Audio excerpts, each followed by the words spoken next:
I pledge allegiance to the flag of the United States of America, and to the republic one nation, under God, indivisible, with liberty and justice for all. Honor the Texas flag. I pledge allegiance to thee, Texas, one state, under God, one indivisible. All right, sir, if you would come up to the mic and give our prayer, please. Thank you. Thank you for doing this. Good morning. Morning.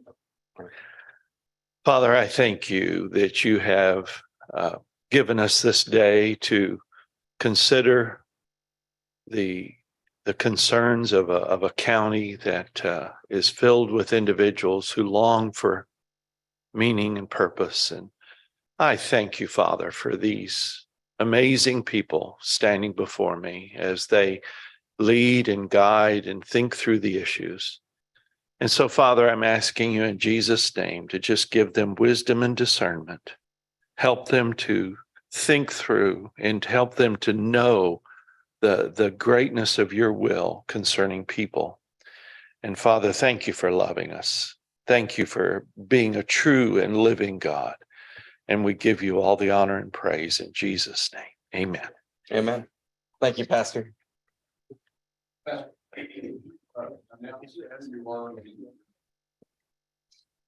I'm Doug Marks, and I'm pastor of Salt Lake Baptist.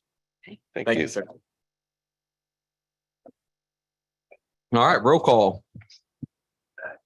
Commissioner Cheney. Here. Commissioner Russo. Here. Commissioner Dutnick. Here. Judge Garza. Here, we've got a quorum.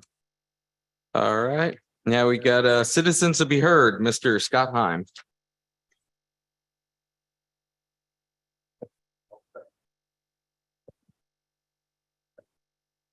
Scott Heim, 1901 FM 3036.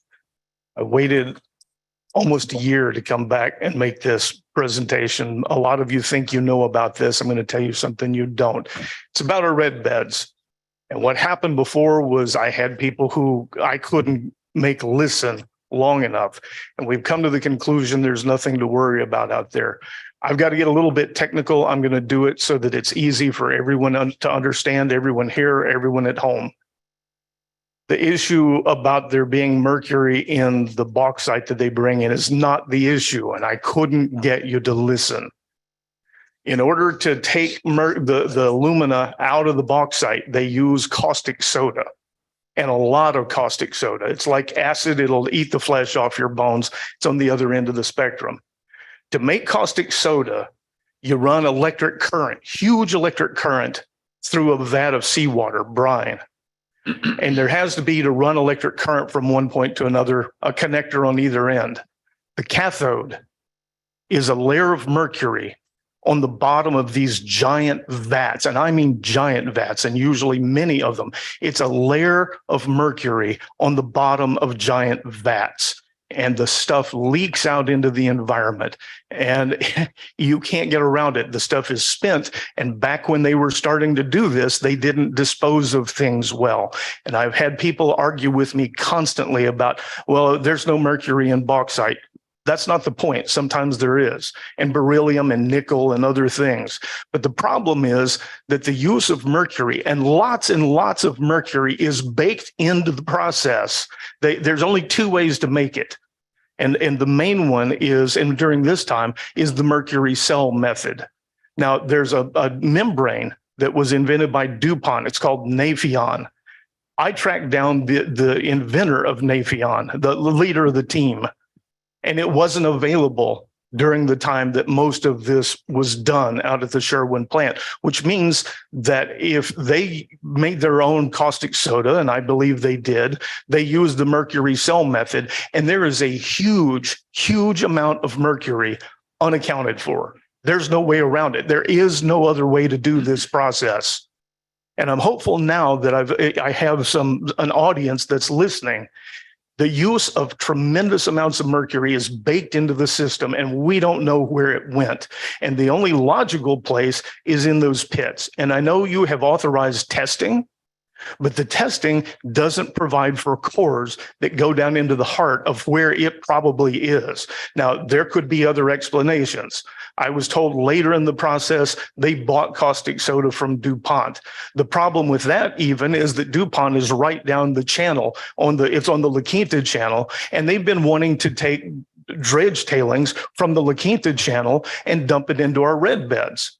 One way or another, we have to know about this. And what I've been trying to get across is there is mercury, lots of it, involved in the process that was used at this plant. These plants have been environmental death all over the world. And the UN and the EPA formed a partnership. They call it, pardon me for referring to notes, but they named it the Global Mercury Partnership. And I've got some sheets I can leave for all of you, but their goal is to eliminate these very plants all over the world because of what they have done to the environment globally. And I'm going to read, I have the sheets, but I'm going to read a couple of short excerpts. Let me know if I'm short on time.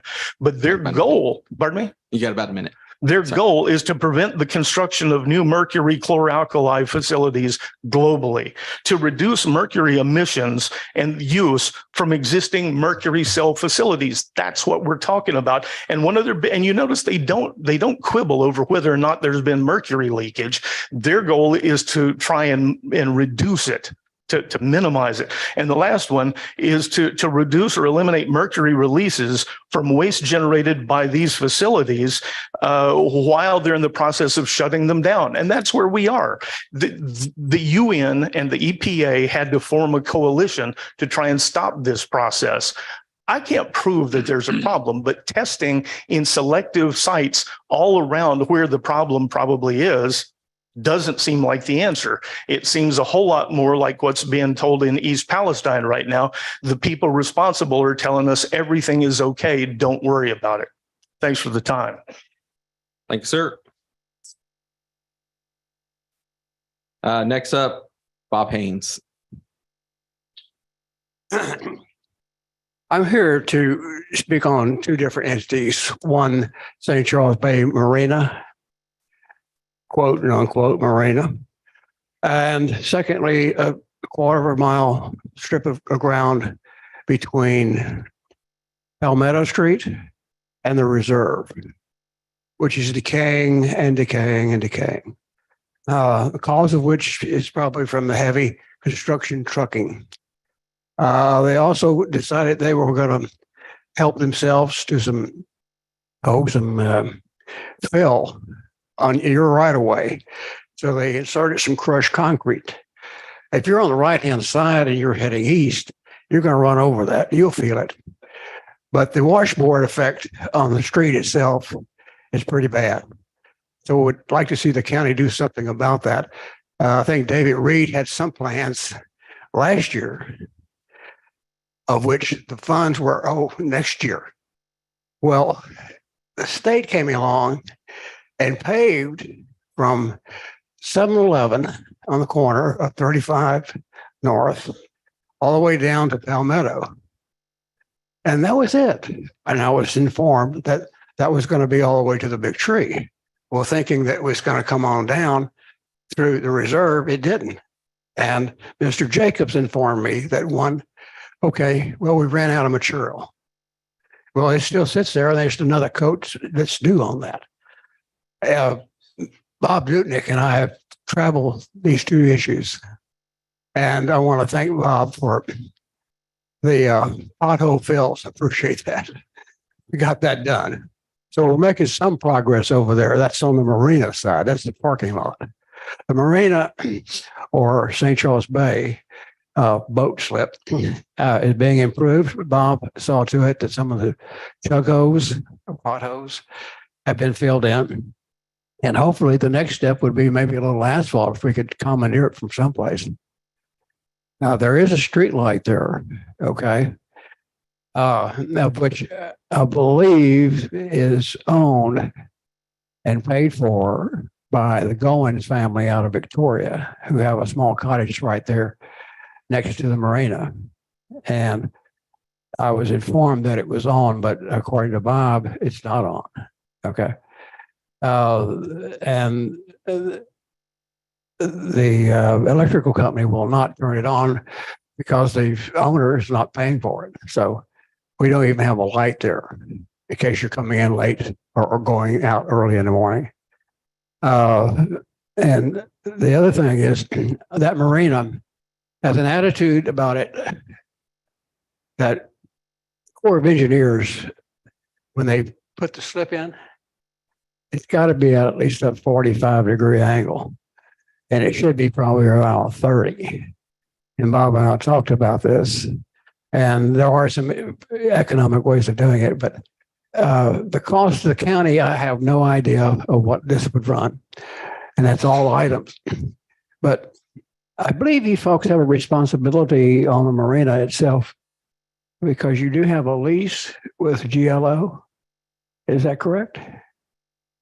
Well, during this time, we can't answer questions, sir. I'm sorry. This is just y'all talking to us. Am I all right? Yes. Okay. You got about another minute and a half. Okay. Well, that's all I really had to say. But Bob seems to be working it pretty hard. Bob, did we ever find that lease? Can't comment. Right. Public comment, just you make comments, but we cannot engage. Oh, okay. Okay. My first time here. Well, anyway, thank you for your time. Thank you. Appreciate it. Thank you, sir.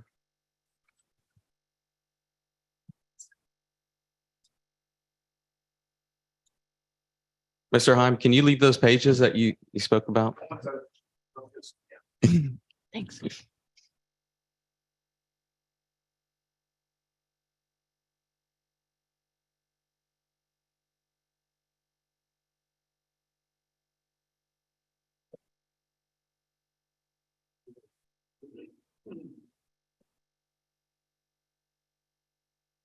Thank you, sir.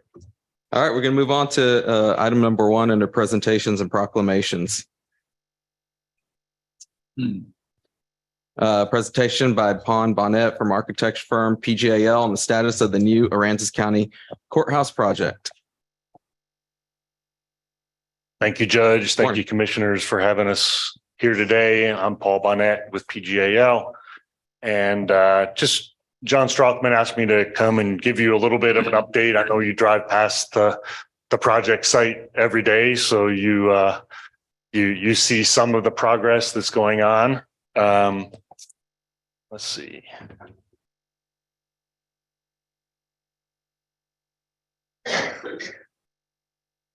And I think you've seen some of these renderings over the past year or so.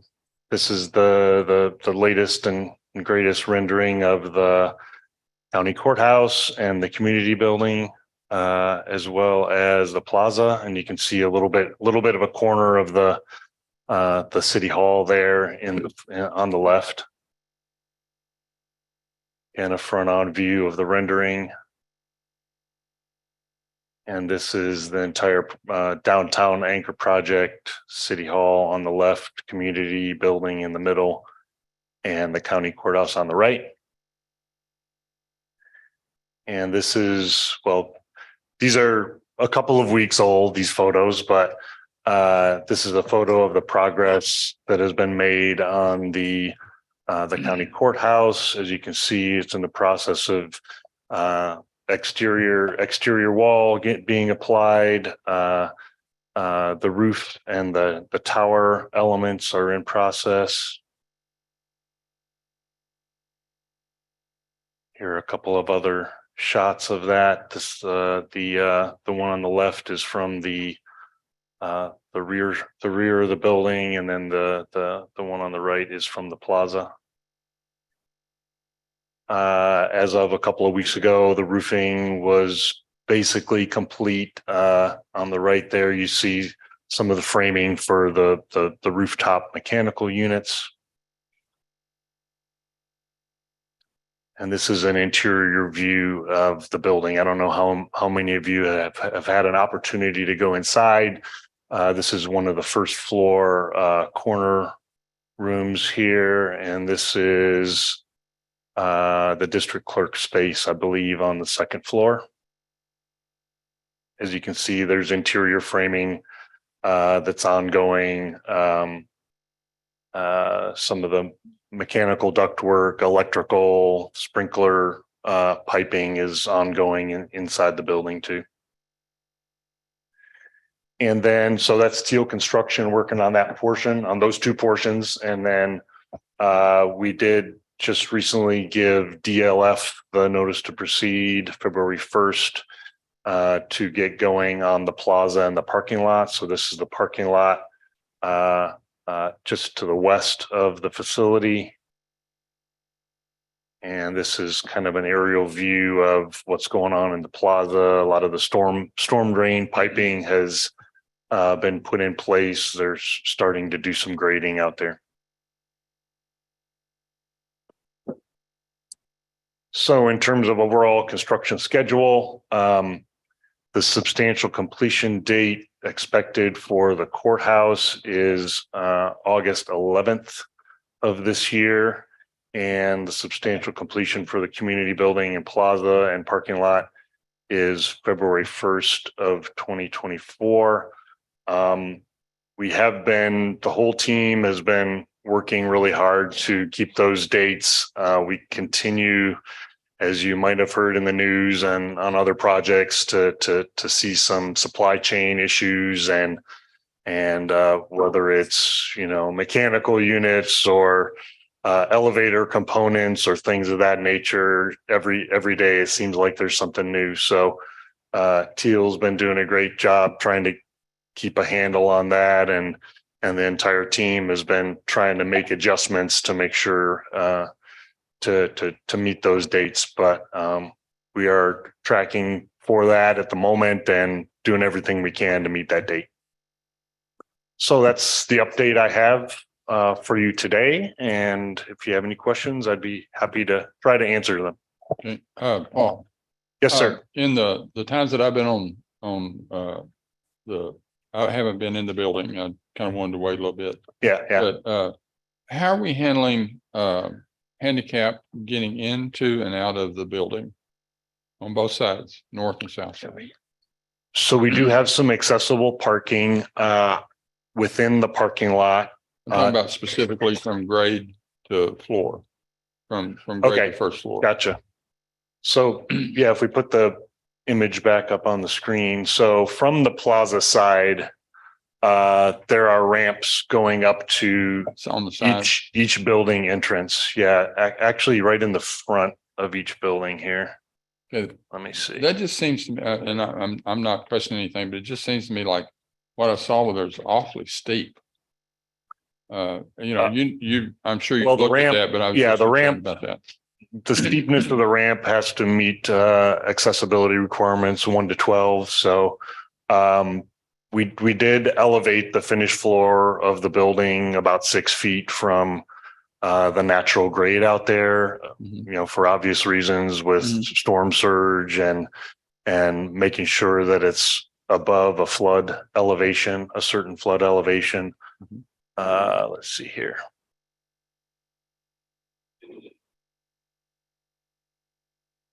I don't doubt that you. Okay, I think but the ramp is basically over here on this side, and there are ramps from the parking areas in the rear of each of the buildings too. So we are taking care of accessibility. okay, good.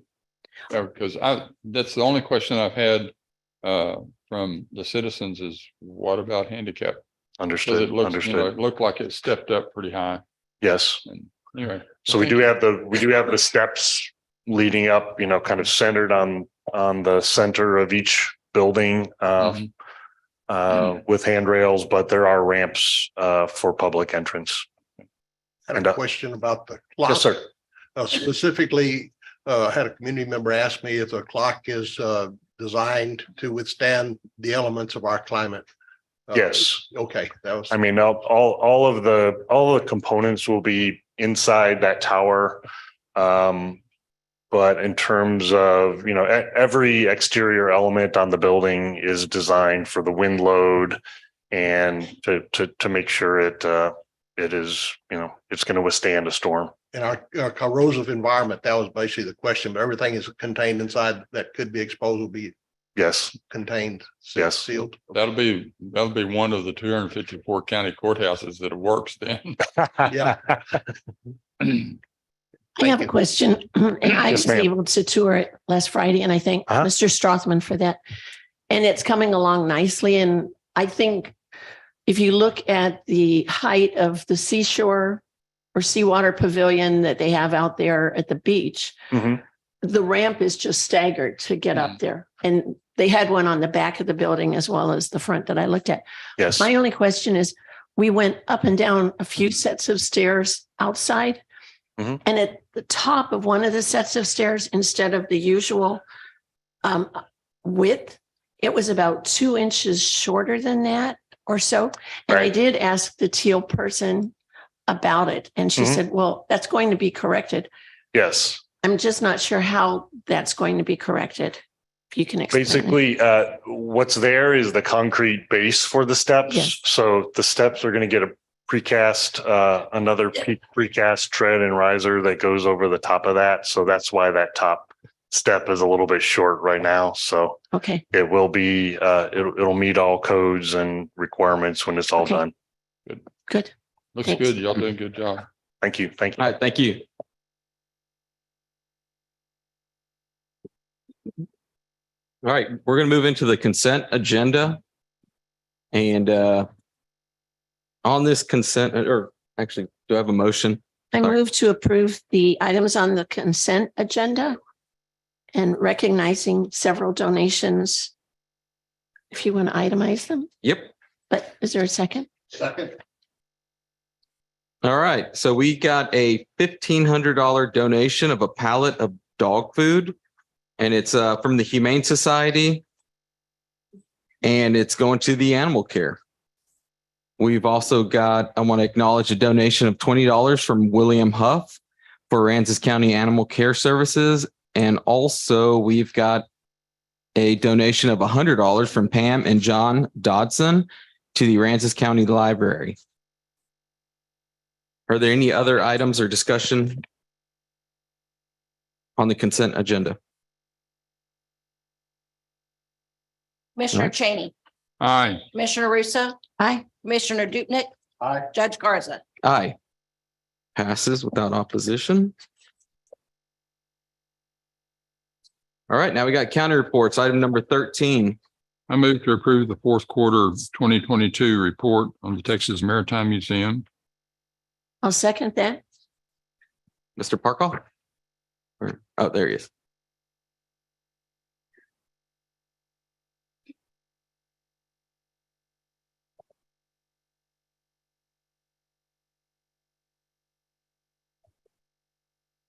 Sorry, I was a little bit late this morning. My Oh, apologies. you're fine. You're perfect. You're here on time. We have a new alarm system at the museum and we're getting to know it. Great. So good morning and welcome, Judge Garza. Morning. It was great to get to know you at this previous weekend's Maritime Gala. Sorry, I misidentified you. Oh, no. Right. You're good. Everybody has been making fun of me about that ever since. So also, good morning, commissioners. Thank y'all, as always, for having me. I'm going to try to keep this short since I know y'all are heavily booked. So just to give you a quick point in history, some of y'all who attended our gala will probably recognize some of this artwork. I've been showing this artwork ever since I got here back in 2020. This is from my friend Pete Rinslenbacher, who was actually at my doctoral defense, and we just developed a relationship, and he's been contributing this artwork to the museum and just really displaying how history has progressed in Texas and showing where we came from just a minor backwater port area to the powerhouse that we are today. So any of y'all that were able to attend the gala, you would have seen some of his artwork in person. This is one of the newest pieces that's going to be put on display in our gallery. This is an image of the steamboat Yellowstone. And she was a side wheeler built in Louisville, Kentucky for the American Fur Company for service on the Missouri River.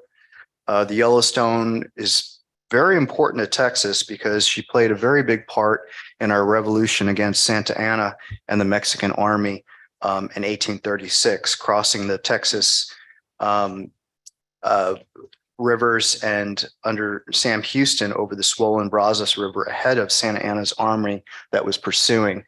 She was able to heavily transport troops, get them to the right place without the resources of these steamboats and the Texas Navy at the time. Yes, we did have our own Texas Navy. I know most of the commissioners know that, but for those that don't, we had our own Navy, 2 of them, in fact. We were able to successfully win the revolution and eventually join the Union. So on to our general numbers.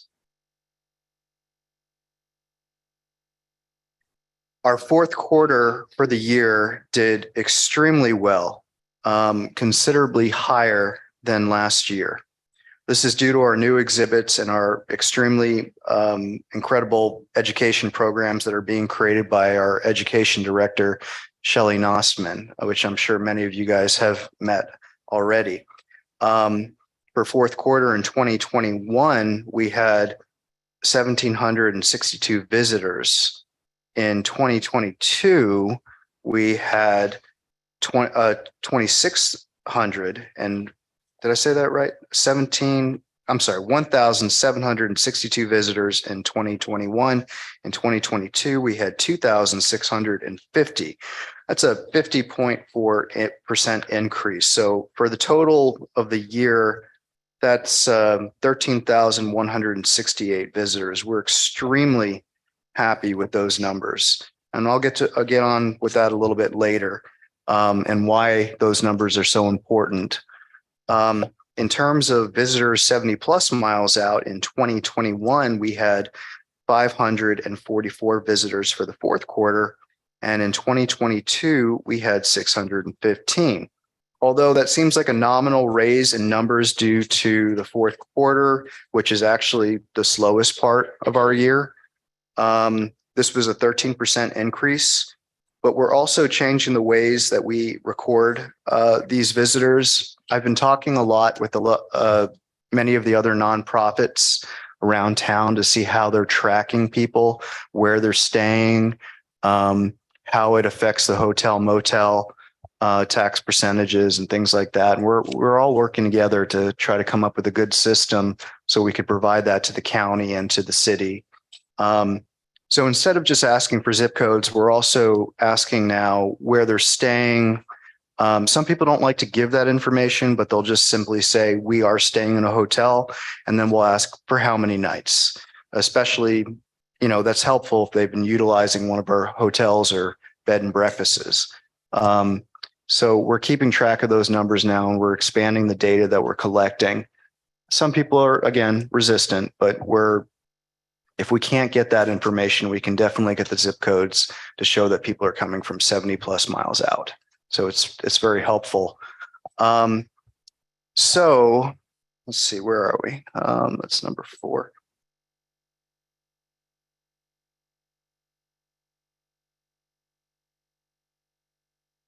Overall, for the year, we had 2,982 people traveling 70 plus miles, which is a much more impressive percentage change of 25.5% from last year.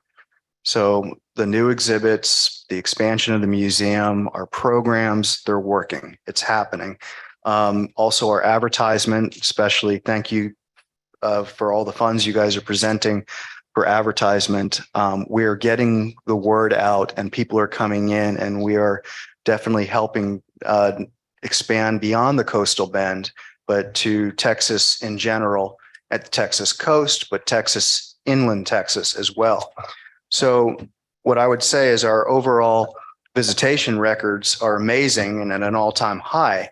In fact, they're the highest they've been in quite a few years. For example, in 2026, we had, if you can see here on the top line, we had 11,989 people come through. Those numbers obviously decreased in 2017 and 2018 due to Hurricane Harvey. and the rebuilding process that had to happen. The museum was heavily damaged. And again, in 2020, due to COVID, where you can see that we were at 5,588. However, in 2022, we received 13,168 visitors. That's a 10% increase, which we're very proud of. As the new interactive exhibits and educational programs are produced, I expect these numbers will only climb, especially for visitors coming from 70+ miles out. So the goal has been to make these exhibits much more hands-on as opposed to static things behind plexiglass and things that you have to read. People come in, they can actually touch things, they can read things, but there's also going to be digital displays. And right now we have a lot of hands-on activities. So while the parents are reading all the text, the kids are actually having something fun to do. So keep the kids happy, you'll keep the parents happy. So very happy with our numbers. During my first quarter report, I mentioned that we were using a new program to map zip codes. While we're still working on this, we continue to collect this data so we can use it for these types of reports. Commissioner Russo, actually, you had mentioned that you would like to see a heat map that can zero in on certain areas to give percentages where these people are coming from. We did have a program, and as I mentioned in my last report, we had some kind of bug in it and was not giving good data. So I've got a new person on board who is actually reprogramming the entire system, and we're getting much more accurate data. It's not finished yet, but we're making good progress. So I don't have the heat maps yet. However, I do have graphs to show where our patrons are coming from and how many. So this is general United States, but then you zoom in to Texas. Those are not individual people. What you're seeing there, you know, one dot could be 20 people, could be 50 people. It's all based on zip codes. So that could be a town in itself. So we're expanding that data to where we can eventually show you percentages to where we should be doing advertisement and how the funds coming from the county should be best spent to get the best fruit for the dollar. I don't know the right term to say that, but you know what I mean. So the next step in programming is to combine this data with the maps to visually show the hotspots. So for example, instead of just seeing this, you would see a circle or an oval around San Antonio or Dallas to portray the combined zip codes in a given area. The goal is that we can plot it as far as we want, meaning we would put, like, how do I explain this? We could put a dot in the center of downtown Fort Worth, and we can say, well, let's go out 50 miles. Let's go out 60 miles, 70 miles, whatever. How many people are we getting from that area? We could do the same for Austin, San Antonio. So not only do we want to know how many people we're having coming in from within our 70 mile zone, but how many people are coming from without. And then once we go past that, we can zero in on all these other hotspots, which we collect on these maps and say, well, you know, it seems to be going beyond 50 miles. Let's go ahead and plug it into the computer and see 70 miles, and we'll get that data.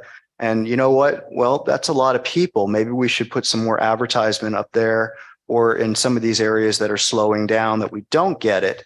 And it just helps us be more fiscally responsible with the money that the county is giving us. So we're working on it, but so I can't show you the ovals and the percentages right now. As I mentioned, we're going to be integrating that, but what I can show you temporarily are some graphs that will be eventually combined with the physical maps to give you guys a much better interpretation of where our patrons are coming from. You can see Austin, Dallas, Houston, and so on and so forth.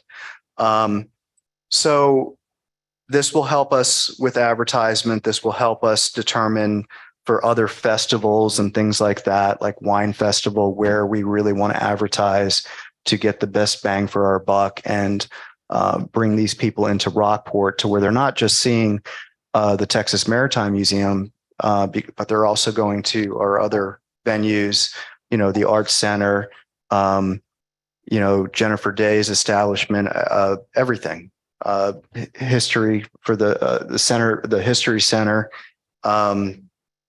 So in terms of our expenditures, actually, these are there's one more graph. This is a little bit of a better visual than this one.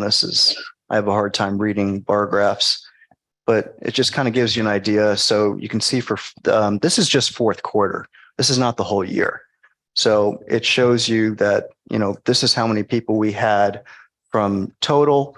This is how many people from San Antonio, other, just meaning local, small towns, local towns, Houston, Dallas, Austin. So we're getting much more streamlined on how we collect our data and how we can present it to you and to come up with better ideas on how to increase our presence within Texas and beyond. Justin? Yes, sir. May I ask, why do you think we're so low in Austin? Because I would think that would be a real.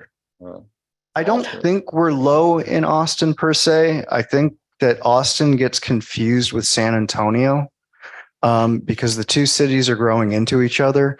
When I plot the zip codes on a map, sometimes they overlap, and I have to make because the zip code map is not perfect. I have to kind of decide between the they look like counties per se on a map. I have to kind of zero in and determine, well, I got to draw a line here because this is technically a suburb of Austin. This is technically a suburb of San Antonio. It's not actually San Antonio. So if I was to add all those extra suburbs, it would become increasing much larger. So once we have the zip code map integrated into this program, you're going to see that number increase quite a bit. The other thing that I could say is that Austin is a bigger city. It does have a lot more museums. They're more focused on specific things, whereas our museum, we're trying to make it more broad, which I think is actually going to increase the numbers. Well, that's showing up, but that's what it's doing is increasing them. It is. Instead of, originally we were focused very much on Aransas County, and then we expanded to the coastal bend. And now we're going from the Sabine River at Louisiana all the way down to, I can never say this right, Matamoros. So those numbers are going to increase. But again, as I mentioned, once we start putting in those suburbs, you're going to see that percentage increase dramatically. Okay. So I'm not a computer programmer, although I'm learning a lot more about it than I wanted to. But the data is coming in, and it's just about figuring out how to present it in a way people can understand, and then how we can then turn around and say, hey, we're not getting enough people from this area. We need to do more advertisement there. So does that? Okay. Okay. Yeah, I just was wondering, I figured it had something to do with the reporting area, but I thought, Austin. I think this mirrors what the Art Center brought forward in their report, and Shelley might have some information when she gives her report too. Actually, I've been talking to the Art Center a lot. Luis Perón has been an unbelievable asset to the Texas Maritime Museum. And we've been kind of working together, figuring the best way to track these people coming in, patrons, I'm sorry. So where is he missing people? Where am I missing people? What can we do to work together with other nonprofits to try to bring people in? So, because they're not just going to come for the Maritime Museum or the Arts Center, they're going to hit everything. Just as an aside, I've been on the court a little over 14 years or right at 14 years. And whenever I first came, y'all weren't even talking to each other. Oh, well, that's changed. That's good. And I think that's excellent. I think that shows the leadership in both both in the community and also in the different organizations too. And If I think was- that's If I was to call Luis right now, he would say, "What's up, bud?" it. So no, Luis is a good friend, and it's not just Luis. Pam Stranahan, Mhm. Jennifer Day, we're all working together. We shouldn't be in competition with each other. All these nonprofits should be working together to serve the community. That's what we're here for. Oh, I'm sorry. Let me just 1 minute. Okay. 1 minute. I promise. My apologies. You're being timed. I can tell. Everyone is. Mr. Cheney, we do have to talk later Yeah. because you had some research that you wanted me to get done. I did get it done. Okay. And I have some more coming for you on those ships that you were interested in. Sure. So, in terms of our expenditures, the support of the county has been extremely helpful to our continued operation. As you can see on this sheet, the museum respectfully asked the county's granted curatorial and education costs to remain the same. And again, due to limited time, I'm not going to go into all this, but it should be in your packets. I know this is an expanded presentation than what is in your packets, but I didn't have those maps ready for you at the time. So please enjoy these pictures from our ever expanding education programs. Thanks to our education director, Shelley Nostman, who's doing an unbelievable job. As mentioned in our last presentation, in 2021, we had just over 300 people for Halloween throughout the day. This past year, we had over 900. So we actually had to monitor how many people were coming in for safety reasons for, the fire marshal. So things are improving, getting a little crazy, but we're having fun serving the community. So actually that's me right there on the bottom left-hand corner. I'm a pirate, giving a kid candy and giving them a treasure map to go find things. So, so these will be in your packet to review at your convenience, but I'm just going to quickly go through them. These programs are bringing people in, they're serving the community. People are having fun. Kids are getting out of the house. And I'm very, very proud of my staff and team for everything that they're doing to help promote the museum and serve the community. So thank you for your time. And as always, your continued support of the Texas Maritime Museum. I am here. I will continue to work my tail off. I love what I do and I appreciate y'all. Thank you, Doctor. I appreciate it. And yes, I had a good time this weekend. And if y'all haven't had a chance to go by the Maritime Museum, I strongly encourage you. It's a really neat thing to see. You can just call me Doc. Doc. I like Doc. Just call them just. Thank you. Commissioner Cheney, Aye. Commissioner Russo, Aye. Commissioner Dupnick, Aye. Judge Garza. Aye. Passes. No opposition. Item number 14. I move to approve the fourth quarter 2022 report of the Rockport Cultural Arts District. Second. All right. And we have Miss Monica Clark here. Hello, thank you. My name is Monica Clark, and I'm here in substitution for our Executive Director, Jennifer Day. Thank you for having us, and mine's going to be kind of short, I hope. And I've never operated this thing. How do you do it? Green? Oh, arrow. That makes sense.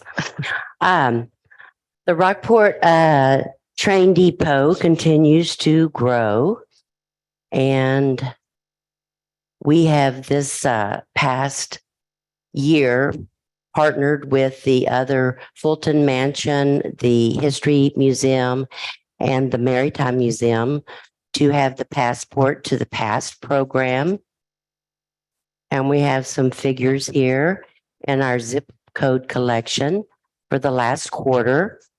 We had 49% were outside of the 75 miles, and 51% of the visitors were within the 75 miles. These are just some pictures of some of the visitors that we had in our little museum. And we had another event on October 27th. We hosted the Southern Pacific Railroad Police Officers Reunion. That's a mouthful. Most of the attendees were from out of town. We had 98% were outside of the 75-mile radius and 2% were within Aransas County. And we had hotel stays. We had 22 nights, which we calculated by 11 people staying 2 nights. We continue with the railroad depot renovations. We have installed the ADA ramp and walkway. We have weatherproofed the back room area, and we have also added access to the attic, which increases some storage area. The building is pretty small, but we're trying to use all the area that we can. We also introduced our little train. We introduced it October the 1st at the shopping tournament, and then it made the rounds October the 8th during Seafair. We had brought it out Halloween in the district and Christmas in the district. So we have permission to drive it around the downtown area and around the Seafair area. The kids seem to really enjoy it. Do you let adults ride it? We do let adults ride it, yes. Another big event that we are very proud that we've done for several years now is Halloween in the district. We've partnered with the Maritime Museum, the Downtown Merchants, the Church Unlimited, and the Rockport Little Theater to have something all day for the local children and the visitors to do downtown in the Cultural Arts District. This is another one of the Halloween in the districts, just the photographs and also the zip codes that we did collect outside of the 75 miles. We had 36%, and within the 75 miles, we had 64%.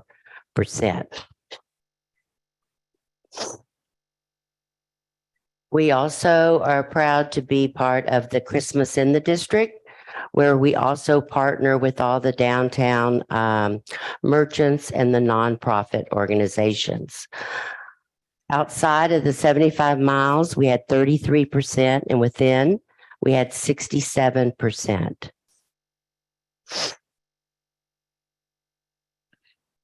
We also did in the fourth quarter the Angel Tree Support, where we supported 47 foster children with our toy and our clothing wish list.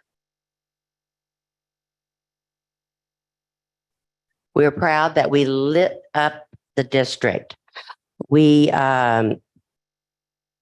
partnered with the city of Rockport and the Navigation District to have lights in the Veterans Memorial Park and also on the Austin Street light poles. This is something that we are going to continue to build upon, and maybe someday it'll be as bright as Marble Falls at Christmas. I think that, the Cultural Interface Project.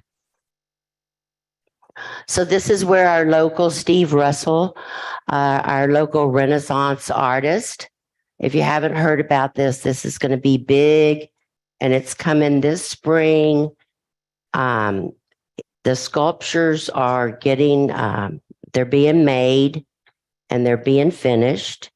And our target date is to complete this in the late summer of 2023, which is this year. So we continue to fundraise and manage this project, and we expect to bring in many tourists.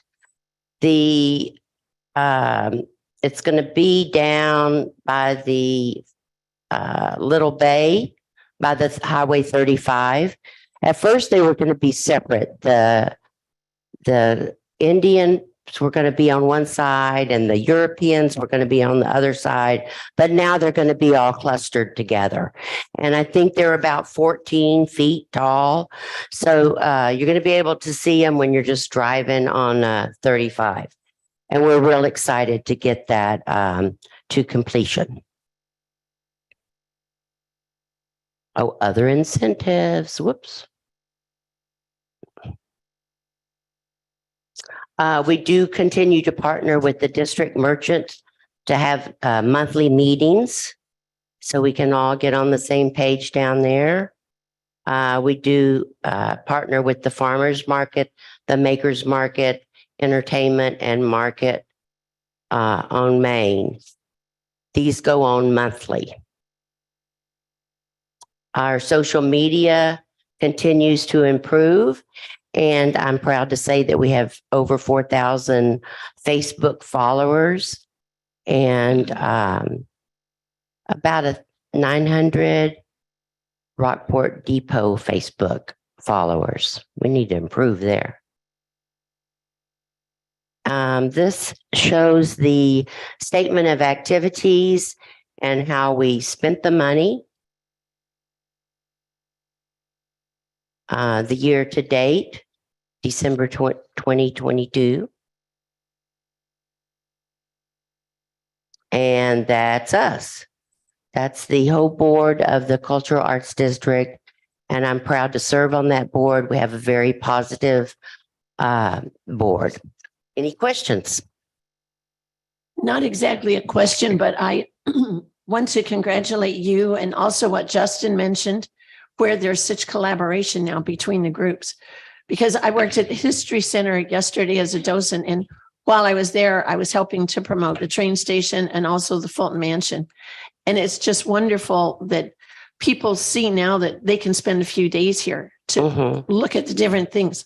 And I was at a Clean Coast, Texas meeting last week, and they propose, and you may already know about this, I don't know, it's been finalized, but they really want to do it, to use green infrastructure where the cultural interface is going in and have permeable pavers and other things to showcase how you can build green infrastructure and, you know, environmental friendliness into your community. That's good to know because we've talked about that. We're in the process. If you drive down by Rock Bottom, we're putting a big mural is being painted as we speak. And we've talked about using green space material to put it up near the fence so people can walk on it when they want to take their pictures there. So I'm glad to hear that. And thank you. Yes, partnering together, we get a lot more done than button heads. Any other questions?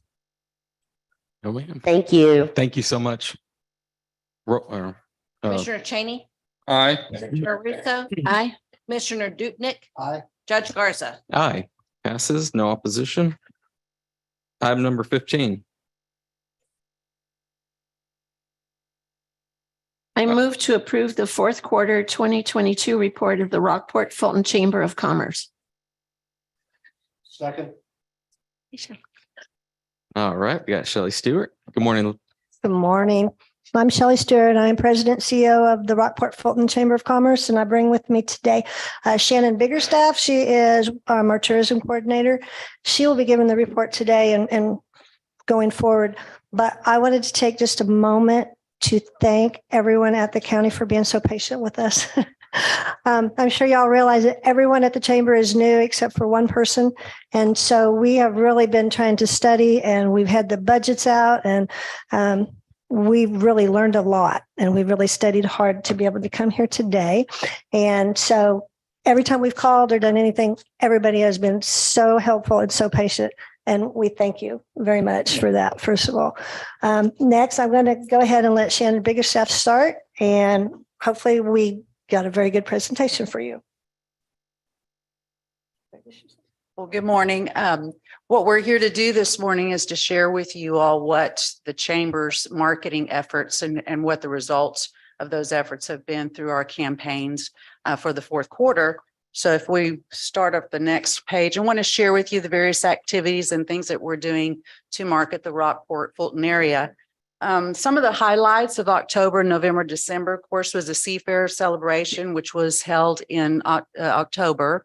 We had 9,281 tickets sold, but including the vendors and sponsors and volunteers, we're estimating there was an attendance of over 12,000, which was actually a 14% increase over last year. Revenue was also up 5% over last year, which was great. You all may be familiar with our attractions. The Chamber has various committees that we work with, the Maritime Museum and Monica that sit on those various committees, and we work together to promote the various activities and events that are coming up. So we have an attractions committee. We meet monthly. We sit with all of the various attractions organizers, and we compile all that data of all the events and activities for the Rockport Fulton area. And then we promote that via our website, social media, and a calendar on our Chamber of Commerce website. We also e-blast that out. We have a subscriber list of over 30,000 people. So we're working really hard to make sure that not just in Rockport, but in the region, that people are knowing what's happening out in this area. So it's one of the things that we work very hard at. Some good news this week, we are actually going to be launching a new updated website. So if you have an opportunity midweek, if all goes well, when we flip the switch, you know how that goes. We have a lot of integrated programs so we're hoping that is a smooth transition, but we're excited about the site. So take a look at it, and that's rockportfulton.org. And if you have any input, we are open to hearing it. Hospitality training is something that we provide on an as-needed basis. We did have in November 14 participants who actually received their certificate of completion. And the idea of that program is basically to educate folks on how to improve their customer service. It's for business owners and their employees. So that's something we work with as well. Again, some other committees that we do host there at the Chamber. I mentioned the Attractions Committee, Aransas Pathways. We work with them to help promote and send out press releases and kind of talk about the things that they're doing. Birding is a big thing going on right now. So we're really helping them push their birding trails, that sort of thing. GeoTour, you all are all familiar with geocaching, I'm sure. Okay. Rockport Fulton has 50 geocaches located throughout the area. So we work very hard. We have a small committee. We're actually trying to revamp that a bit to make sure that those geocaches are maintained well and available for our tourists to come in and see what they need to see and treasure hunt as they will.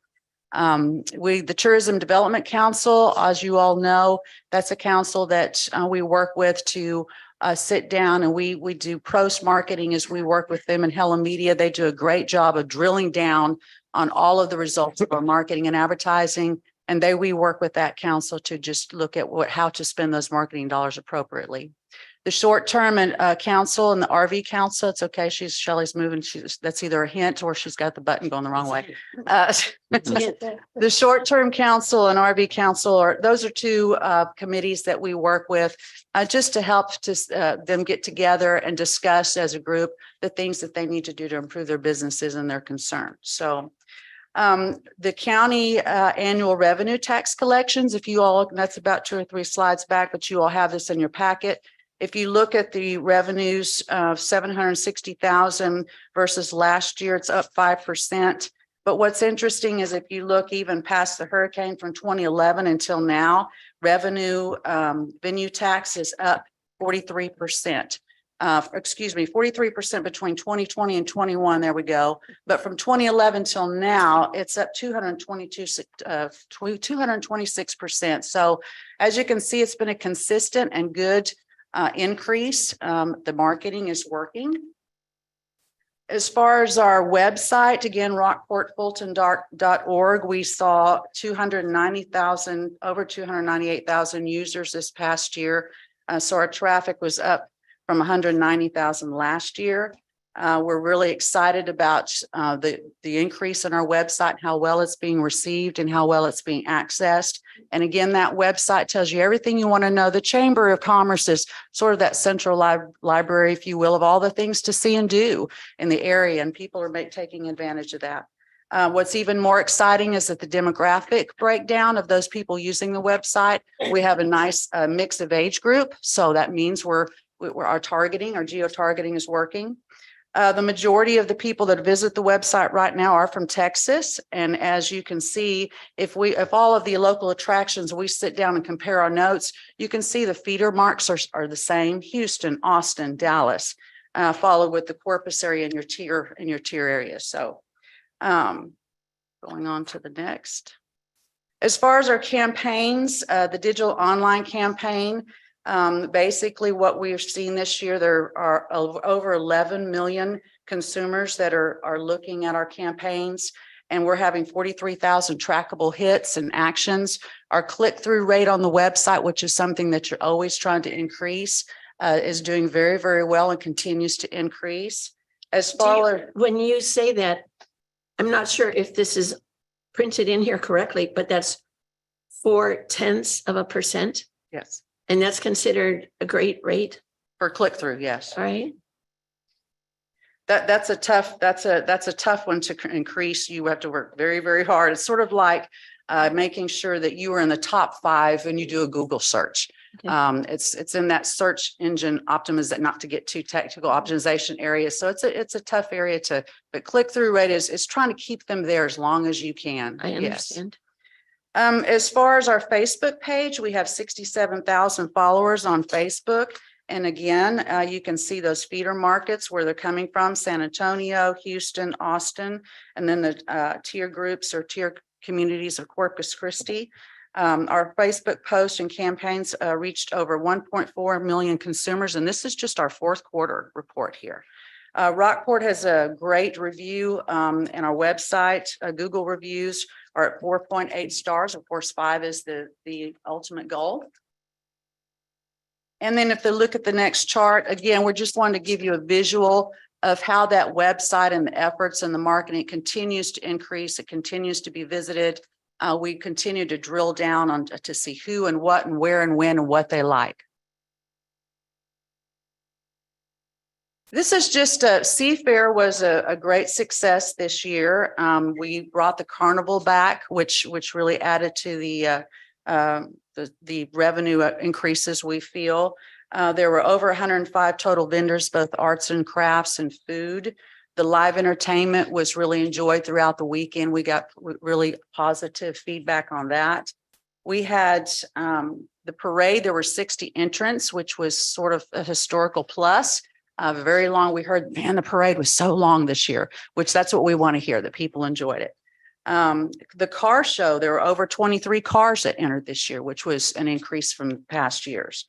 We had 50 cardboard boat race entries, that show sort of happened. We had 25 prior to the festival beginning. And then by the end of the weekend, there were 50 entrants. That was just, we were surprised and pleased and welcomed all the entries.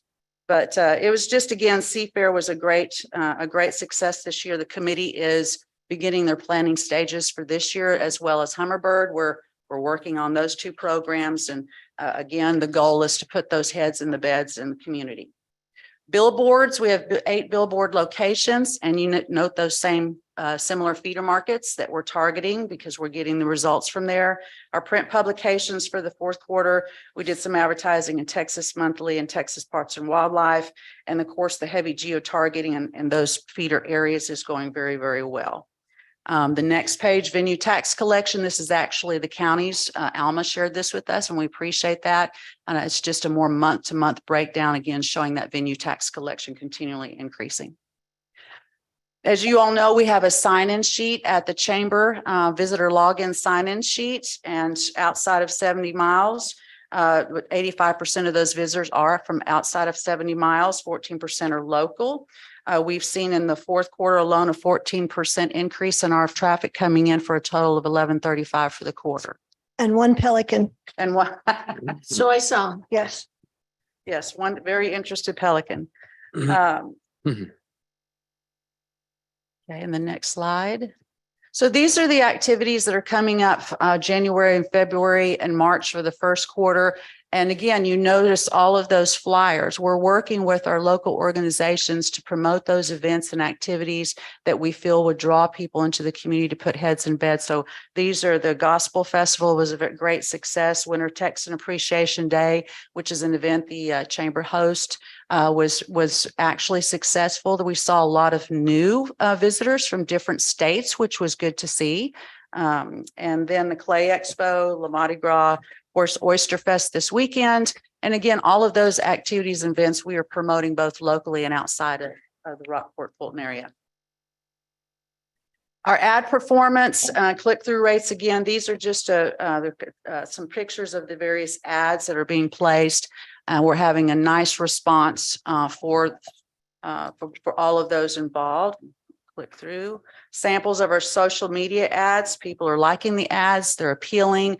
Again, they're clicking through and we're just trying to target what is it? How is it?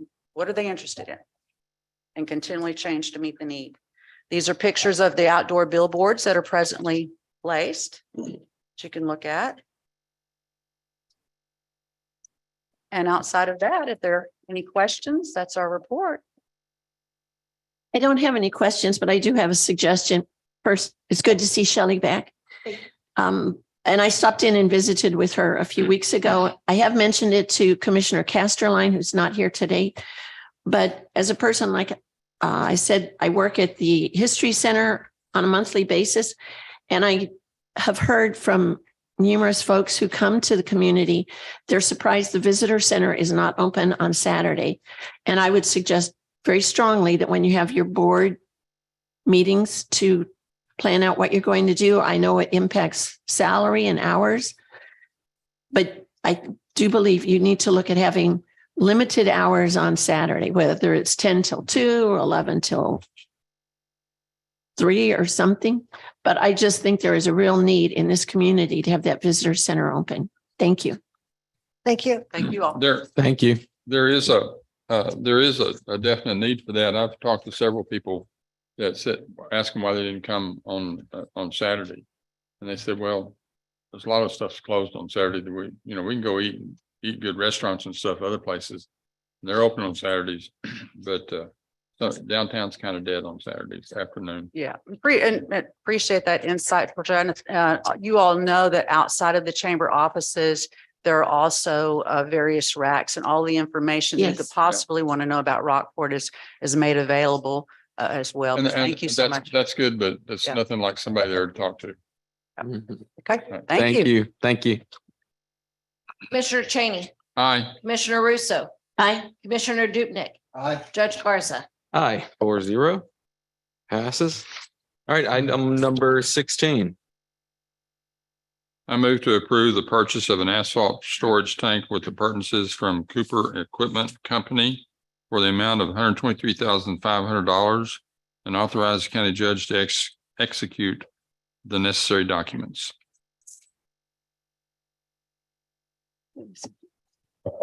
I'll second that.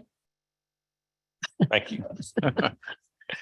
So this piece of equipment is about 50 years old. We've been keeping it running with baling wire and duct tape for years, and it's time to replace it. It's a budgeted item. We're buying it through a buy board company, so it should have the lowest price we can get. Any questions? Just 50 years? Sorry. Just 50 years? Just 50 years, right. Like to say, Lionel Vargas and Truman Jenkins gave me a little tour of your equipment. I was really impressed that y'all kept it running that long because it was purchased in 72. And I know there's been a lot of jerry rigging over the last few years. And it's used, I understand, from March through October pretty heavily. Pretty much, yeah. And with the new equipment, you might be able to utilize it during what I call an off season. And it's a lot, I think the new equipment can be a lot environmentally friendly and safer to operate all the way around. Correct. It'll be electric heater instead of propane. And David, I just want to confirm that the price that we're approving is for the tank and then for one of the options for that 4 horsepower gas engine to be added. Okay, good. Yep. Thank you. And it's budgeted, right? And it's. Yes, Okay. it's budget. All right. Call the question? Commissioner Cheney, Aye. Commissioner Russo, Aye. Commissioner Dupnick. Aye. Judge Garza. Aye, passes 4-0. Item number 17. I move to approve the adoption of resolution R 03-2023. A resolution to participate in the Texas opioid settlement agreement secured by the Texas Attorney General with Allergan, Walmart, CVS, and Walgreens to authorize the county judge to execute necessary settlement documents, provide for receiver and servability to conform compliance with the Texas Open Meetings Act and to establish an effective date. Do I have a second? I'll second that. All right. Assistant County Attorney Jen Osteen. Thank you. In 2021, we brought the opioid settlement issue before the court to ask for approval to enter into the settlement agreements along with the state of Texas and other counties that are participating. At that time, there were 4 settlement agreements that we participated in. Now we have the opportunity to participate in another 4 with Allergan, Walmart, CVS, and Walgreens. Each of those organizations has settled with the state for millions of dollars. Allergan, 135 million, CVS, 304 million, Walgreens, 340 million, Walmart, 170 million. In our region, Region 4, there are 18 counties that are participating in the settlements. The allotment for our region would be 120 million. If we are participating in these settlement agreements, there are limitations on what we can do with the county's allotment of any funds that are received. And before, when we came to the court, we did go over what some of those options are, but it's been so long now, I figured maybe we should go over those briefly again. A few things that we can do with any funds that are allocated to Aransas County they're all efforts to fight opioid crisis in our country and specifically in Aransas County. One thing we can do is purchase Narcan to be provided to emergency responders, first responders, and others within our community to help people who are in an emergency situation. We can also help pay for opioid treatment. We can help with care for pregnant and postpartum women that are having opioid issues, neonatal care, a warm handoff program and recovery services for those transitioning back into society after being incarcerated, treatment for current inmates, prevention programs, syringe service programs. We can also provide funds toward education for first responders, leadership planning and coordination in our community to identify the root causes of opioid addiction with the goal of reducing harms also. We can also pay for training for government, community, and nonprofit groups, and we can help fund research efforts. If approved today, this resolution will give the judge permission to execute the 4 settlement agreements that have been presented to us by the Texas Attorney General's office, and we will be participating in those 4 settlements.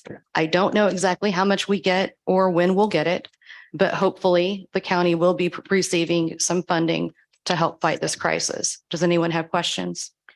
I do. And one of the questions might be for Ms. Cartwright. I am just curious, what is our actual or perceived level of opioid impact in the county, as you might see through the indigent healthcare department? I don't believe that we have any data on that, Commissioner, but that is something that we can work toward. Actually, some of our funding could be used to help gather statistical data for how bad this crisis is in our community. All right. On page 17 of Exhibit 1, it lumps together representatives that are going to participate in the committee. And it says 1 member will represent regions 4, 5, and 20. And as you mentioned, we are in one of those regions, I think 4. Do you know who the representative for our group is, or who's? Because it says that they're going to pick them either, I think, from academia or the medical profession. No, Commissioner, I'm not aware who was chosen for those regions. That is something I can find out for you and report back. Okay. On page 23 and then subsequent pages, I believe there's an allocation chart. As I was just reading through this, I could be misinterpreting it, but it says that The county numbers refer to distribution to the county governments after payment to cities within those county borders have been made. And then the minimum distribution to each county is 1,000. So I'm looking through this list. It appears that Aransas County will be allocated about 266,000, the town of Fulton, 1,600, and the city of Rockport, a little over 54,000, which brings our total to $322,367. But do you think that that's not guaranteed? That's just Well, an as approximation? and Alma would be able to share with you, the fact is that the funds should become available to us, but we don't know when. The settlements we entered into back in 2021, I believe, have not been paid out yet. Alma and I were just talking about that. So while the allocation has been earmarked for us, until those funds are received by the state, which they have been for 2021, then we have to wait for the distribution, which is the next step. And we don't know how long that will take. Also keeping in mind that the more counties that participate in these settlements, the greater the allotments will be for each county and other community local governments that are participating in the agreement. So it could be that the numbers go up or down depending on how many people are participating. So the money that was approved in 2021 has not yet been allocated, No, it's been allocated. It just hasn't been paid out. right? Is there any indication of when that money is going to be paid out? Alma and I were talking about that last week. We don't have a date yet. I expressed to her that if the Commissioners Court votes today one way or the other, I will reach back out to my contact at the Attorney General's office to try to get an update, if there is one, on when we might receive those funds from the previous 4 agreements. My concern is, I certainly am aware that there's a problem nationwide with the abuse of this drug. I'm not sure how much of a problem that is in our county, and right now I don't have that information. We approved some action 2 years ago, and we haven't seen any benefit to the county that I can determine since then. And it seems there's a lot of overreaching by the state agencies into this whole program. Well, your comments are well taken. I want to mention that when we enter into these agreements and agree to participate in the Attorney General's program, all we're doing is entering essentially a class action settlement. So any claims that the county could have independently against any of the manufacturers or distributors of these drugs, we're waiving those claims and instead agreeing to let the Attorney General's office negotiate settlements on our behalf, along with all the other governmental entities that participate. While we don't have any data to tell you today about what the statistics are in our county, I will tell you I have a daughter who works for Allegiance and who has been on the scene of various calls related to opioids since she's been employed in that field. It is something that I think is going on here that may not be as visible to all of us as it could be. And I'm hopeful that maybe if we reach out to Allegiance and other providers in town and in the county, we could get some numbers for you. But even if we don't see it, it's happening. Oh, yeah. Yes. Sheriff, how serious is that here in the county? My way here this morning, they just were fine. Okay. It is a problem. Bigger counties, bigger cities, impacting their ERs, measure daily.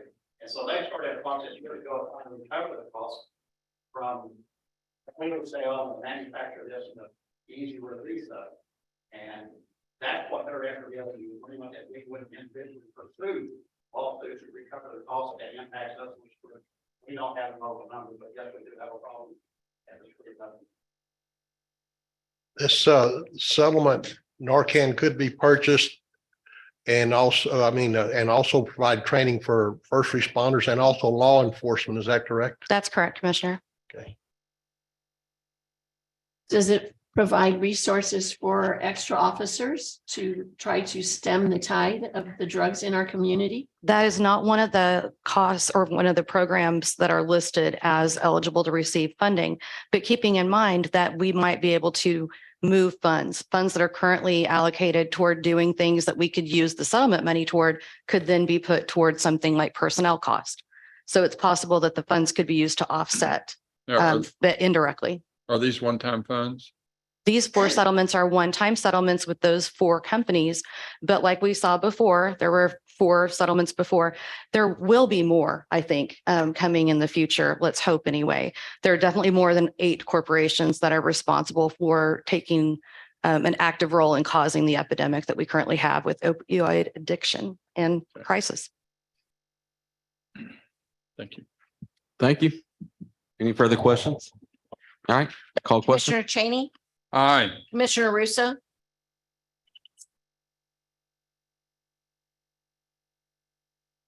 Aye. Commissioner Dupnick, Aye. Judge Garza. Aye, passes. Item number 18. I move to approve change order number 4 to the construction contract with Teal Construction for the new courthouse project, which will not change the number of days to complete the project, but will increase the total contract price by $3,059.95 as a result of the following changes. Remove certain fire pump equipment, add various electrical gear, remove stucco, and replace with EIFS siding, adjustments to footers, certain sprinkler system flex heads, add information boards for the front of the building. I'll second that. All right, I'll second that. we got Jack already seconded. Oh, I didn't hear, I'm Yeah. sorry. Frog caught my throat. Sorry. Uh, John. John, I just have one question on this, even before you get started on it. Why are we moving stucco and putting EIFS? It's EFS. It's going from a cement base to a synthetic base. Okay, why is that? Why is that? It's advantageous? a more durable product. Oh, okay.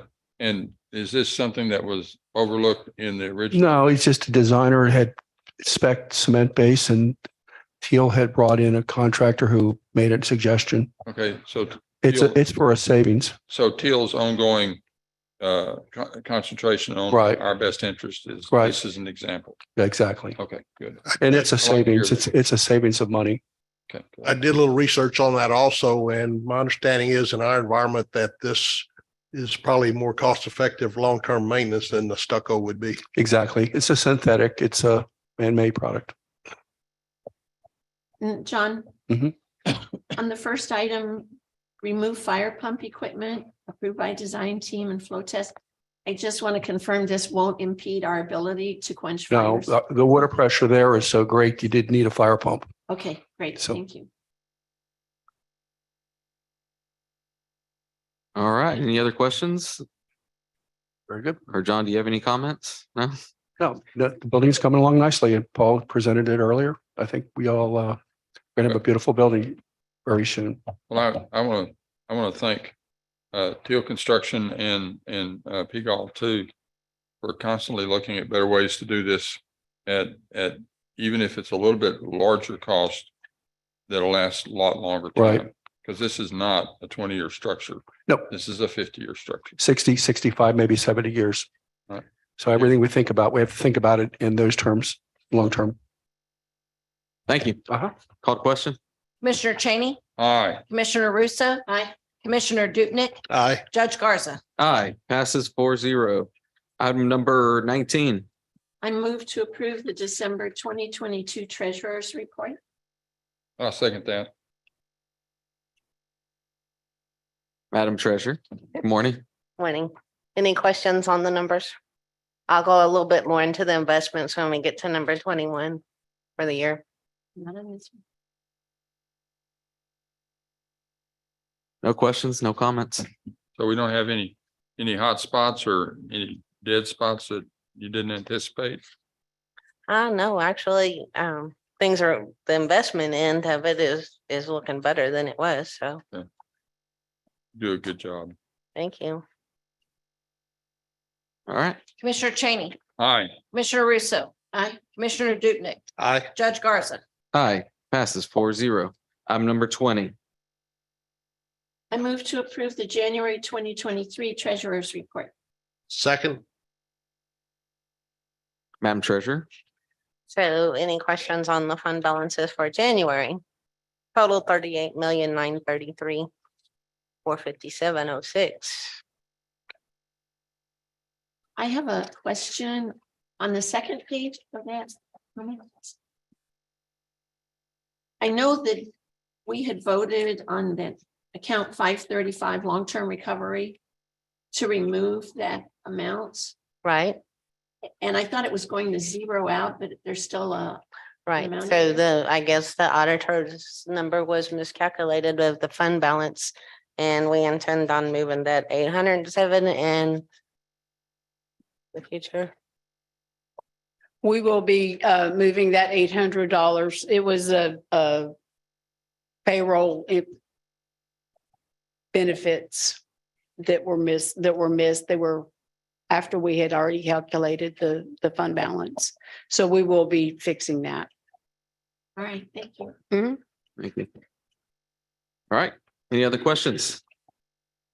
Commissioner Cheney, Aye. Commissioner Russo. Aye. Commissioner Dupnick, Aye. Judge Garza. Aye, passes 4-0. Item number 21.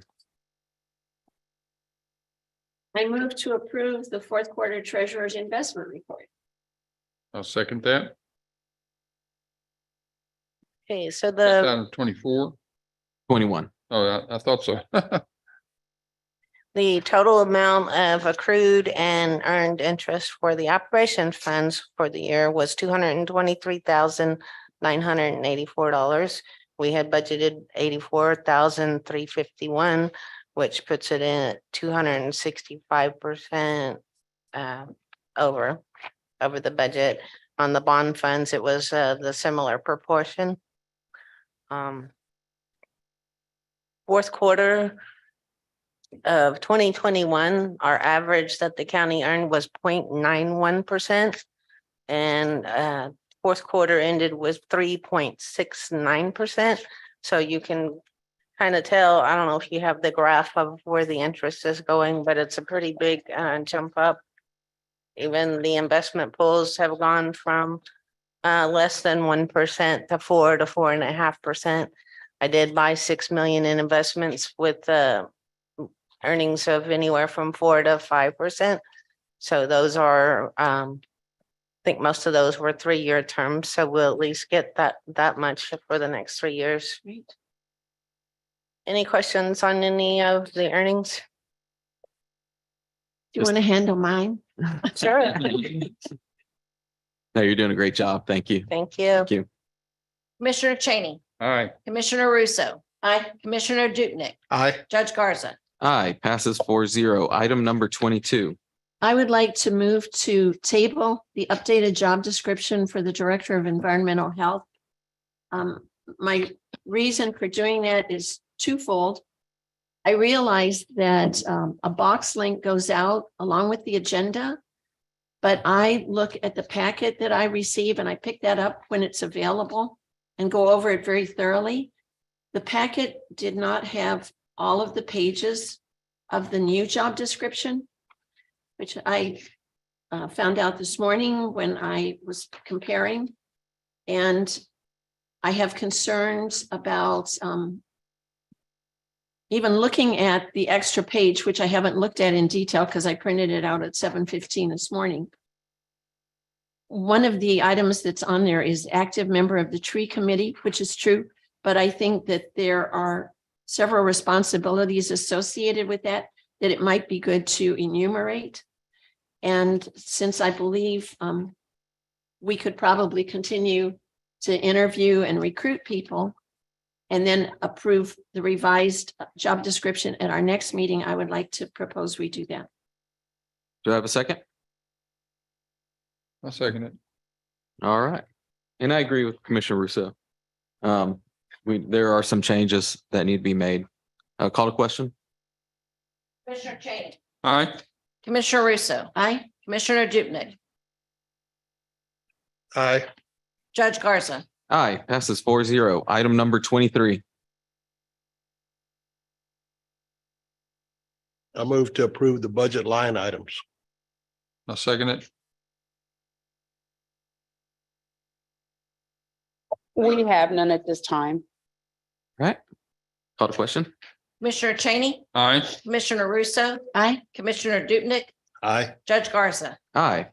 Passes. Item number 24. Move to approve the accounts payable and payroll liabilities. No. Second. Any comments, questions? Jackie? Most of these are, well, most all of them are just regular payroll liabilities, payroll and accounts payable. We did have a $306,996 bill for our GLO streets. It's for Copano Heights area. Those are reimbursable by GLOs, so we will receive those. We also had a $18,000 check that went to the city of Rockport. This was through ARPA funds. That was for them to move the gas lines for us to be able to do the Bahia Bay drainage project. Other than that, unless you have a question, there's most all routine stuff. Jackie, how difficult would it be for us to, each time we get a reimbursement from some organization, just to note it in your report that we have? It's kind of hard to keep up with who's paying us what. I mean, I don't want you to go to a lot of trouble for it, but it would be helpful. No, that's fine. I can get that for you, Commissioner. Okay. All right. Commissioner Cheney, Aye. Commissioner Russo. Aye. Judge Dupnick. Oh, sorry, Commissioner Dupnick. Aye. Judge Garza. Aye. Passes 4-0. All right. Boys closing in early and All right. This time we'll hear reports from commissioners, elected officials, and department heads. And remember, no action will be taken. Commissioners have anything? I'd like to actually thank David's group, one thing for showing me their asphalt tank. The other thing was about the marina in Lamar. I'd like to say that I want to thank y'all again for, it was a safety issue, I think, right off the boat ramps where we had those potholes, and your guys addressed it. I appreciate them doing that and your leadership. Also, I do understand that some people have concerns about the boat ramp, but it was built to Texas Parks and Wildlife specs when it was installed. I do think that the Commissioners Court needs to decide if we want to take some direction on this in the future. We leased it under a GLO agreement from the state, and constituents have a right to enjoy amenities. And if we as Commissioners Court and the county being stewards, we need to provide them with what we can at without penalizing other voters, other community members. I think we need to look at what we want to do as far as the future at that the boat ramp there, because it requires long-term maintenance if we're going to make sure it's a safe and useful facility for the public. I'd like to see us address it sometimes in the future once we have more information about it. Sheriff, you got anything?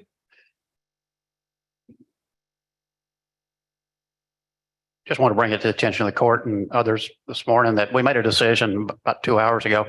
We're down to one positive case in the detention center for COVID, and they're in a negative pressure cell. So we're going to resume normal operations, open visitation back up, and free up some of the movement within the facility. So for all the discussion, rumors, and criticism that came out of it, we've driven that number back down from 17 2 weeks ago to 1. Thank you. Good job. Great news. And then I had something, and most of us know, I gave a state of the county speech a couple of weeks ago, and I brought light to last year. We took out 1.4 million out of our fund balance to cover last year's budget. This year we're budgeted to take out 3 million. And after Friday talking to our financial advisor, that's not a very good idea. It'll affect our bond rating. So next week, department heads and elected officials, I'm going to call a staff meeting probably early in the week because I won't be here at the end of the week, but probably just so we could put our heads together and strategize and see where we could save.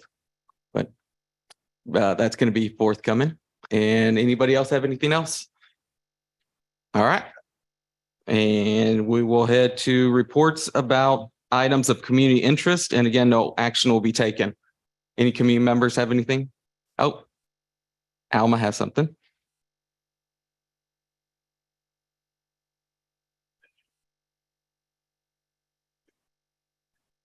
So two of my staff members are a member of an organizations that meet one monthly or every other month. And it's consists of all of our nonprofits, our churches, any entity that assists people with utilities, food. Our food bank, of course, is Good Sam's. I'm also a member of the board for Community Action Committee in Victoria, which they receive money, grant money for us for utility assistance. Both of these are reporting the need for food. Judge Garza has been kind enough for me to put a box out front.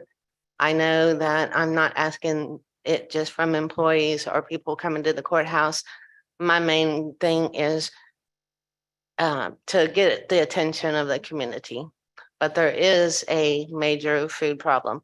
It was basically reported that it's just the homeless. Now it's hitting the over 65 or the elderly. Meals on Wheels is doing okay. They still feed the 200 people a day, I think. And I think they have probably 60 to 80 meals that they take to homebound people. But I just wanted to bring it to the attention of the community that there is a need out there. Most of us that work don't feel it, but you do feel it at the grocery store. So anything that anybody can do would be helpful to get the word out that there is a problem.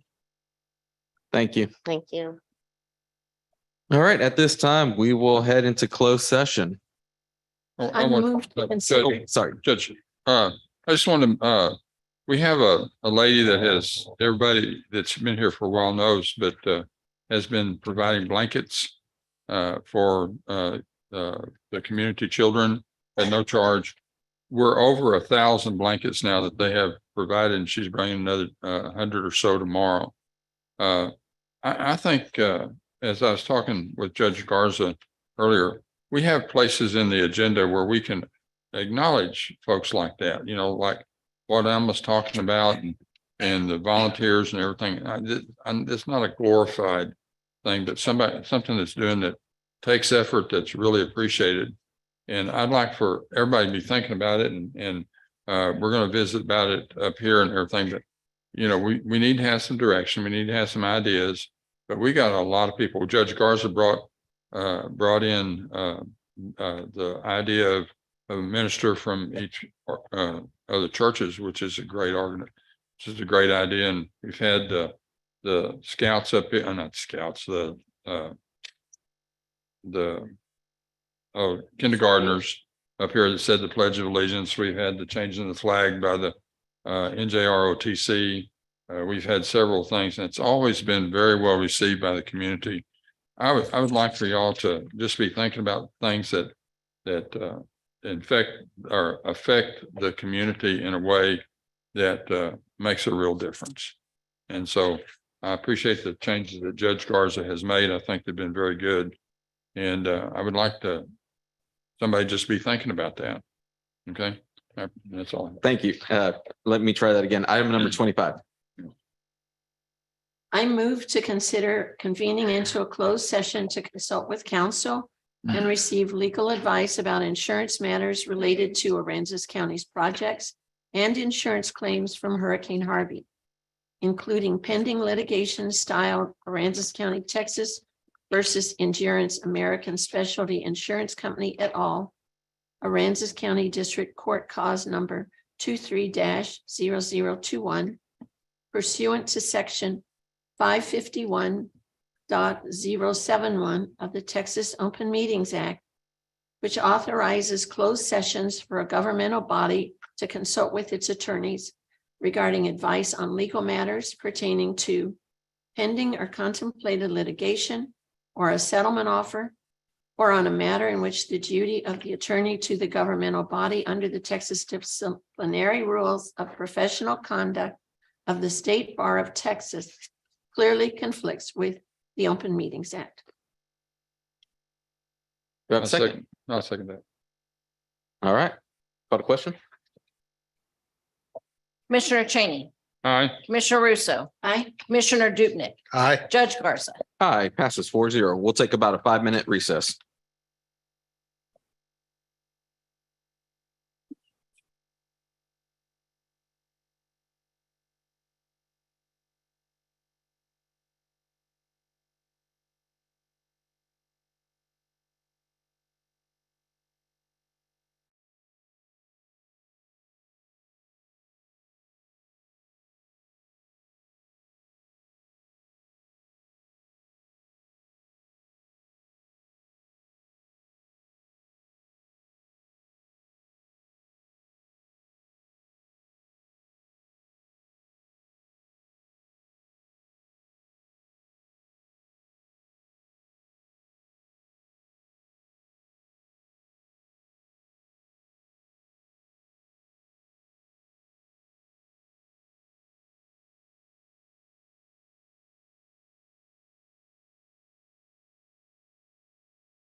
For a professor.